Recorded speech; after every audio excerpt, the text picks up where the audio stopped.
welcome back to my channel. This is Dr. Priyanka and you're watching me on my YouTube channel Health with Homeopathy. Today we will be talking about fissure of anus. In my previous videos, I have talked about constipation and piles. Today we will be talking about fissure, and in next video it will be fistula. It is series of videos so that it help you to distinguish between the constipation, piles, fissure and fistula. Fissure के कारण क्या हो सकते हैं, homeopathy में आपको क्या दवा लेनी होगी जो आपको हेल्प करेगी और क्योर करेगी. मानिए मेरी बात, होम्योपैथी में कोई साइड इफेक्ट्स नहीं है and definitely it is the best remedy, best pathy that can help you to heal your constipation, piles, fissure and fistula. होता क्या है, जब कॉन्स्टिपेशन होता है तो हम ध्यान नहीं देते हैं.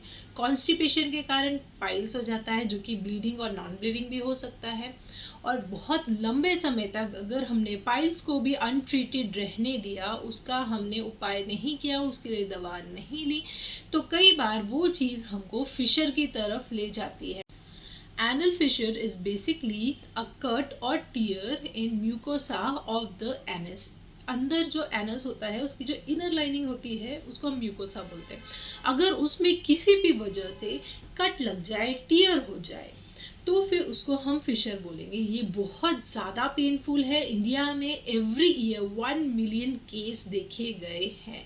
आप सोचिए कितना ज़्यादा इम्पोर्टेंट है इसको ट्रीट करना. 1 million case per annum India में इसके केसेस हैं, और ये बहुत पेनफुल होता है. इसलिए कई लोगों को कई बार हीमोग्लोबिन की कमी भी हो जाती है और ऑपरेशन भी करवाना पड़ जाता है, और कई बार ऑपरेशन करवाने के बाद भी ये वापस आ जाता है. तो हम जानते हैं पहले एनल फिशर क्या है, उसके कॉजेस क्या है, डाइट आपको क्या रखनी है, और होम्योपैथी मेडिसिन आपको कैसे हेल्प कर सकती हैं. तो मैंने आपको बताया एनल फिशर में अगर कट लग जाता है, एनस के अंदर जो म्यूकस मेम्ब्रेन है वहाँ पे कट लग जाता है किसी भी तरीके से, या टियर हो जाता है जिसको हम अल्सर भी बोलते हैं, तो वो फिशर कहलाएगा.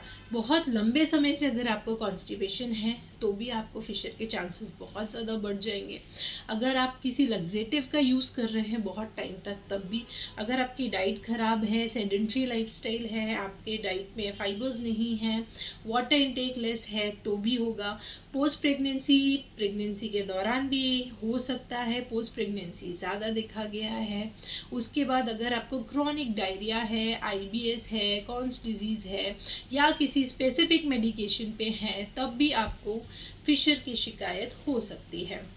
डाइट में अगर हम देखें तो आपको प्लेंटी ऑफ वाटर लेना है, फ्रूट्स लेने हैं, फाइबर्स लेने हैं. मैंने आपको बताया था कि अगर आपको शुरू में कभी भी पाइल्स की फीलिंग होती है तो आप तुरंत डॉक्टर के पास जाएं. अगर आप उसको वहीं ठीक कर लेंगे, वो प्रॉब्लम वहीं अरेस्ट हो जाएगी, तो फिशर तक आप नहीं पहुंचेंगे. या आप कैसे पता करेंगे कि आपको फिशर है या पाइल्स है? अगर आप मोशन के लिए गए, मोशन जाने के कई घंटों बाद तक आपको दर्द, चुभन, कांटे जैसा लगना कि कहीं पे एनस में आपको कांटे जैसे फीलिंग हो रही है, या डिस्कम्फर्ट लग रहा है, इसका मतलब है ये एनल फिशर के साइन है. क्योंकि पाइल्स में जब आप मोशन पास कर रहे थे खाली उसी वक्त तक आपको पेन होता है. फिशर में आफ्टर पासिंग मोशन कई घंटों तक आपको दर्द, चुभन, जलन बनी रहती है, जिसके कारण आपके आम दिन के जो काम हैं वो अफेक्टेड होते हैं. तो अगर ऐसे सिम्टम्स हैं तो आप तुरंत डॉक्टर के पास जाएं. होम्योपैथी अगर आपने अर्ली स्टेज में लेना चालू किया, 100% क्योर है, आपको ऑपरेशन नहीं करवाना पड़ेगा.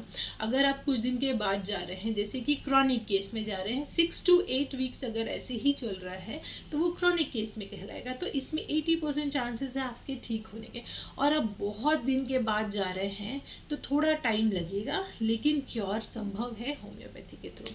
तो अब हम मेडिसिन के बारे में अगर होम्योपैथी की बात करें कि फिशर्स में हम क्या होम्योपैथी दवा ले सकते हैं, तो पहले मैं बताऊं आपको, अगर कॉन्स्टिपेशन है तो जो मैंने अपने पुराने वीडियोस में कॉन्स्टिपेशन के लिए आपको दवा बोली थी, आप वो साथ में चालू करेंगे. अगर आपको पाइल्स, कॉन्स्टिपेशन दोनों है तो आप कॉन्स्टिपेशन एंड पाइल्स दोनों के कॉम्बिनेशन चालू करेंगे, और उसके साथ ये फिशर की मेडिकेशन को आपको साथ में रखना होगा. तो अगर आपको एनएस में, मल द्वार में या उसके भीतर ऐसा लग रहा है कि कोई चाकू से काट रहा है या कांच के टुकड़े चुभ रहे हैं आपको। अगर ऐसी फीलिंग आती है तो रेटानिया होम्योपैथी में दवा है। अगर क्रॉनिक है आपका 6 हफ्ते 8 हफ्ते से पुराना है आपका प्रॉब्लम, तो आप रेटानिया 6x दिन में 3 बार सुबह दोपहर शाम 2 ड्रॉप जीभ में डायरेक्टली लेंगे, और ऐसा आप कम से कम 2 महीने लेंगे। और अगर आपको अभी नया है, अभी समझ में आ रहा है, तो आप क्या कर सकते हैं, रेटानिया 30 डाइल्यूशन में लेंगे। इसके 2 ड्रॉप सुबह दोपहर शाम कम से कम 2 महीने आपको कंटिन्यूसली लेना ही है। कई बार एनल फिशर में ब्लीडिंग भी होती है। जब आप मोशन पास करेंगे तो किसी को बहुत ज़्यादा क्वांटिटी में ब्लीडिंग होती है, किसी को कम क्वांटिटी में भी होती है। तो इसके लिए आपको मैंने जो पाइल्स में ब्लीडिंग के लिए बताई थी दवा, वो ऐड कर सकते हैं। अब हम दूसरे मेडिसिन की तरफ बढ़े तो ग्राफाइटिस 30, अगर आपको सीवियर कॉन्स्टिपेशन है और आप बैठ रहे हैं, या ऐसे व्यक्ति जिनकी जॉब है बहुत बैठने की, उनको ये अगर कंप्लेन होती है, तो फिर आपको ग्राफाइटिस 30 दिन में 3 बार सुबह दोपहर शाम 1 चम्मच पानी में डाइल्यूशन डाल करके 2 ड्रॉप डाइल्यूशन डाल के कम से कम 2 महीने तक लगातार लेना ही लेना है। इसके बाद फिर अगर हम तीसरी दवा देखें हमारी, तो एस्कुलेस 30, अगर आप जब मोशन के लिए गए उसके बाद आपको मल द्वार में एनस में लग रहा है कि कोई चाकू घुसा रहा है, काट रहा है बहुत ज़्यादा, तो उस कंडीशन में आपको रेटानिया 30 के साथ एस्कुलस 30 कंबाइन में लेना है। एस्कुलस 30 का डोज देखें तो 2 ड्रॉप सीधे टंग में ले सकते हैं आप सुबह दोपहर शाम, एकदम ठीक हो जाएगा। इसके बाद अगर आपको हीमोरॉइड्स भी है, ब्लीडिंग भी हो रही है और बहुत देर तक पेन सेंसेशन कंटिन्यू है मोशन के बाद भी, तो उस कंडीशन में आप लेकिसिस 30 दिन में 3 बार डाइल्यूशन का 2 ड्रॉप सुबह दोपहर शाम कंटिन्यूसली 1 महीने लेंगे और फिर स्टॉप कर देंगे।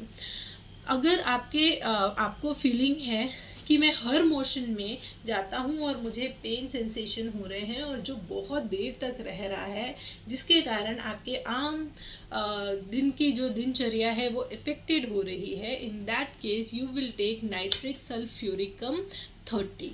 अगर आपका क्रॉनिक केस है तो आप 30 लेंगे और तुरंत अभी आपको ब्लीडिंग हुई है स्टार्ट, अभी 1-2 दिन ही हुए, तो आप 200 लेंगे। अगर 200 लेते हैं आप एसिड सल्फ्यूरिकम के, तो खाली सुबह सुबह ऐसे करके आपको 10 दिन लेने हैं। और अगर 30 में ले रहे हैं तो 30 डाइल्यूशन में आप उसको सुबह शाम कम से कम 1 महीने लगातार लेंगे। इसके अलावा अगर आपको छूने में मल द्वार में लग रहा है कि मसे भी हैं और फिशर भी है, तो आप क्या कर सकते हैं, होम्योपैथी में एक दवा है प्लांटेगो क्यू, मदर टिंचर है, ये आपको लेना है, रुई में इसको लगाना है और आपके एनस के पास में और एनस में अच्छी तरीके से दिन में 3 से 4 बार ये दवा को अप्लाई करना है। और अप्लाई करने के बाद आपको एक एक्सरसाइज करनी है, आपको स्पिंटर जो आपका एनस है उसको जोर से ऐसे दबाना है, फिर रिलैक्स करना है, दबाना है और रिलैक्स करना है। इससे क्या होगा, जो प्लांटेगो क्यू है वो जो वहाँ के वेसल्स हैं उसको रिलैक्स करेगा। जब रिलैक्स करेगा तो आपको जो पेन सेंसेशन हो रहा था वो काफ़ी कम हो जाएगा। और इसके साथ आपको गर्म पानी में बैठना है, जैसे पाइल्स के लिए मैंने बताया था सिट बाथ्स बहुत ज़रूरी हैं, तो दिन में कम से कम 2 बार, अगर बहुत सीवियर पेन है तो 2 से 4 बार बैठ सकते हैं। और अगर माइल्ड है, क्रॉनिक है और बहुत पेन नहीं है, तो दिन में 1 बार आपको अवश्य बैठना है। और ये कम से कम 3 महीने 6 महीने, जब तक आपकी तकलीफ कम नहीं हो जाती है तब तक आप ज़रूर इसको बैठने का काम करेंगे। इसके अलावा एक रेटानिया क्यू है, मदर टिंचर है, ये आप क्या कर सकते हैं, वैसलीन के साथ मिक्स करके एनस के अंदर लगा सकते हैं। जैसे कि एक छोटा चम्मच हमने वैसलीन लिया, उसमें आपने 10 से 12 ड्रॉप डाले दवा का, उसको अच्छे से मिक्स किया और दिन में 3 बार 4 बार मोशन जाने के पहले और मोशन जाने के बाद ये दवा आपको लगानी है। इससे आपके ब्लीडिंग जो सेंसेशन है, जो ब्लीडिंग वाली चीज़ हो रही है वो भी कम होगी, पेन सेंसेशंस भी काफ़ी कम होंगे। तो वैक्सीन की कंपनी है, उसमें भी उन्होंने एक पाइल्स ड्रॉप दिया है जो पाइल्स और फिशर दोनों में वर्क होता है। उसके भी डोजेस हम 20 ड्रॉप्स दिन में 3 बार आधे कप पानी में सुबह दोपहर शाम आप खाने के बाद ले सकते हैं। ये कॉम्बिनेशंस आपको बहुत ज़्यादा हेल्प करेंगे और एक्यूट है तब तो आपको पक्का 1 महीने में रिलीफ मिलने ही मिलने वाला है, आपका रिजल्ट्स कहीं नहीं जाएंगे। तो तो आई होप ये वीडियो आपके लिए हेल्पफुल रहेगा। प्लीज़ लाइक कीजिए, शेयर कीजिए, सब्सक्राइब कीजिए। लोगों को अवेयर करना ज़रूरी है। अगले शनिवार हम फिर मिलेंगे, तब तक के लिए बाय।